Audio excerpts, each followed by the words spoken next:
Welcome to big news. నేను మీ గౌసుద్దీన్ షేక్. ఉన్నదే రాస్తా, చూసిందే చెప్తా. छत्तीसगढ़ और झारखंड और वेस्ट बंगाल से होते हुए जा रहा है और दक्षिणी प्रायद्वीप में एक ट्रफ जो है जो कि तमिलनाडु से होते हुए रायलसीमा, तेलंगाना और विदर्भ से गुजर के मध्य प्रदेश तक जा रहा है। अगर हम वेदर फोरकास्ट की बात करें उत्तरी पश्चिमी भारत को अगर हम देखें तो उत्तरी पश्चिमी भारत में अगले 4 दिनों तक हमें हल्की से मध्यम वर्षा अनेक स्थानों पर देखने को मिलेगी। वहीं पर थंडर स्टॉर्म, लाइटनिंग और गस्टी विंड्स भी हमें उत्तरी पश्चिमी भारत के अनेक स्थानों पर अगले 4 दिनों तक देखने को मिलेगी। अगर हम ओलावृष्टि की बात करें तो हमें हिमाचल प्रदेश और उत्तराखंड में अगले 4 दिनों तक ओलावृष्टि देखने को मिलेगी और वहीं पे जम्मू कश्मीर, पंजाब, हरियाणा, राजस्थान और उत्तर प्रदेश में अगले 24 घंटे तक हमें एकाध स्थानों पर ओलावृष्टि देखने को मिलेगी। वहीं पे अगर मध्य भारत और पश्चिमी भारत की हम बात करें तो मध्य भारत और पश्चिमी भारत के कुछ एक स्थानों पे हल्की से मध्यम वर्षा हमें अगले 3 दिनों तक देखने को मिलेगी। उसके साथ ही थंडर स्टॉर्म, लाइटनिंग और गस्टी विंड्स भी हमें पश्चिमी और मध्य भारत के कुछ एक स्थानों पे अगले 3 दिनों तक देखने को मिलेगी। ओलावृष्टि को अगर हम देखें तो पूर्वी मध्य प्रदेश, विदर्भ और छत्तीसगढ़ में अगले 2 दिनों तक ओलावृष्टि होने की संभावना है। वहीं पे गुजरात में, मध्य महाराष्ट्र, मराठवाड़ा में अगले 24 घंटे तक एकाध स्थानों पर भी हमें ओलावृष्टि देखने को मिलेगी। अगर हम दक्षिणी प्रायद्वीप को देखें तो दक्षिणी प्रायद्वीप के में अगले 3 दिनों तक यानी कि 17, 18 और 19 मार्च के को अनेक स्थानों पर हल्की से मध्यम वर्षा देखने को मिलेगी। वहीं पे थंडर स्टॉर्म, लाइटनिंग और गस्टी विंड भी कुछ एक स्थानों पे हमें अगले 3 दिनों तक देखने को मिलेगी। और अगर हम ओलावृष्टि को देखें तो दक्षिणी प्रायद्वीप के अनेक स्थानों पे हमें 17 मार्च यानी कि आज खास करके तेलंगाना, आंध्र प्रदेश, रायलसीमा और साउथ इंटीरियर कर्नाटका में हमें ओलावृष्टि भी देखने को मिल सकती है।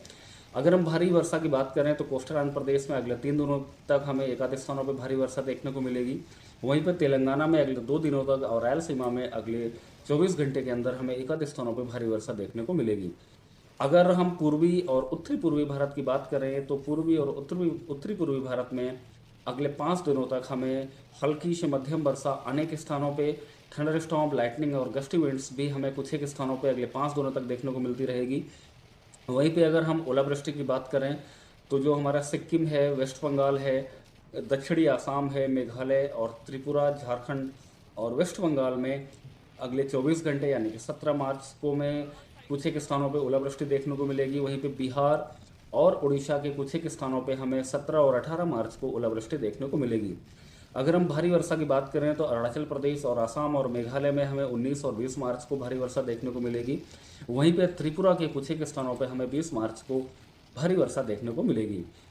ये हमारा कलर कोडेड ग्राफिकल फॉर्म में वेदर वार्निंग है। 17 मार्च को हम देख सकते हैं कि हमने उत्तरी पश्चिमी भारत, मध्य भारत और दक्षिणी प्रायद्वीप के कुछ हिस्से को और पूर्वी भारत के कुछ हिस्से में हमने ऑरेंज कलर का वार्निंग दिया है। इन सभी क्षेत्रों के कुछ एक स्थानों पे हमें लाइटनिंग एक्टिविटी, थंडरस्टॉर्म एक्टिविटी और ओलावृष्टि देखने को अगले 24 घंटे के अंदर देखने को मिलेगी। वहीं पे 18 मार्च को हमने कोस्टल आंध्र प्रदेश, तेलंगाना और छत्तीसगढ़ को ऑरेंज कलर किया है, यानी कि इन सभी क्षेत्रों में हमें ओलावृष्टि देखने को मिल सकती है। वहीं पे कोस्टल आंध्र प्रदेश और तेलंगाना के एकाध स्थानों पर भारी वर्षा भी देखने को मिल सकती है। बाकी अन्य क्षेत्रों में हमने येलो कलर का वार्निंग दिया हुआ है। वहीं पे 19 मार्च को हमने आसाम एंड मेघालय को हमने ऑरेंज कलर दिया है, क्योंकि आसाम एंड मेघालय को हमें भारी से अत्यधिक भारी वर्षा भी एकाध स्थानों पर देखने को मिल सकती है। बाकी उत्तरी पश्चिमी भारत, मध्य भारत और पूर्वी भारत के क्षेत्रों में हमने येलो कलर का वार्निंग दिया है। वहीं पे 20 तारीख को भी हमने उत्तरी पश्चिमी भारत और मध्य भारत और पूर्वी भारत के कुछ एक स्थानों पर येलो कलर का वार्निंग दिया है। जैसा कि हम इस ग्राफिकल फॉर्म में देख पा रहे हैं, 20 तारीख से खास करके 19 मार्च से हमारा जो पश्चिमी भारत है वहाँ पे हमें जो अभी थंडर स्टॉर्म, लाइटनिंग और हेल स्टॉर्म का जो एक्टिविटी चल रहा है भारत में, वो पश्चिमी भारत में हमें 19 मार्च से कमी देखने को मिलेगी। वहीं पे दक्षिणी प्रायद्वीप की अगर हम बात करें तो हमें 20 मार्च से उसमें कमी देखने को मिलेगी। और वहीं पे उत्तरी पश्चिमी भारत में भी 21 तारीख से मौसम में कुछ सुधार देखने को मिलेगा। जो हमारे ओलावृष्टि भारत के अनेक स्थानों में चल रहा है उसके चलते हम सभी को एडवाइस करते हैं कि जो ओलावृष्टि और जो स्ट्रॉन्ग विंड है उससे हमारा प्लांटेशन, हॉर्टिकल्चर और जो स्टैंडिंग क्रॉप्स हैं उसमें कोई डैमेज हो सकता है। इसके साथ ही ये कुछ हम लोगों को और जो है जानवरों को भी जो कि खुले स्थानों पे हैं उनको कोई नुकसान पहुंचा सकता है। इसके अलावा जो हमारा वनरेबल स्ट्रक्चर्स हैं उनमें भी कुछ डैमेज होने की संभावना है।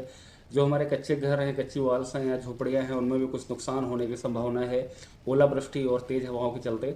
और जो हल्के और जो लूज ऑब्जेक्ट्स हैं वो फ्लाई कर सकते हैं, जिसके चलते हम एडवाइस करते हैं कि ओलावृष्टि के टाइम पे और तेज़ हवाओं के टाइम पे सभी लोगों को घर के अंदर रहना चाहिए, विंडोज़ और डोर्स को बंद करके रखना चाहिए, और अगर पॉसिबल हो तो ट्रेवल को अवॉइड करना चाहिए, हमें ट्रेवल नहीं करना चाहिए। इसके अलावा हमें सेफ शेल्टर लेना चाहिए, खास करके पेड़ों के नीचे हमें शेल्टर नहीं लेना चाहिए जब तेज़ हवाएं चल रही हों, और अगर हमें कंक्रीट फ्लोर पे और पे भी हमें नहीं रहना चाहिए। इसके अलावा जो हमारे इलेक्ट्रॉनिक इंस्ट्रूमेंट्स हैं, अप्लाइंसेस हैं, उनको हमें अनप्लग कर देना चाहिए, स्पेशली जो हमारा लाइटनिंग एक्टिविटी आपके क्षेत्र में चल रही हो। और लाइटनिंग के टाइम पे जो है वाटर बॉडीज के में भी हमें नहीं जाना चाहिए। अगर हम वाटर बॉडी के आसपास है, उसके अंदर हैं, तो उससे हमें दूर हट जाना चाहिए।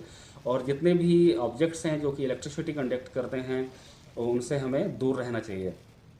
वहीं पे अगर हम फार्मर्स की बात करें तो हम फार्मर्स खास करके हमारे जो पंजाब, हरियाणा और पश्चिमी मध्य प्रदेश के जो किसान हैं, उनको हम एडवाइस करते हैं कि वो जो क्रॉप्स हैं उनकी जो हार्वेस्टिंग है उसको पोस्टपोन करें।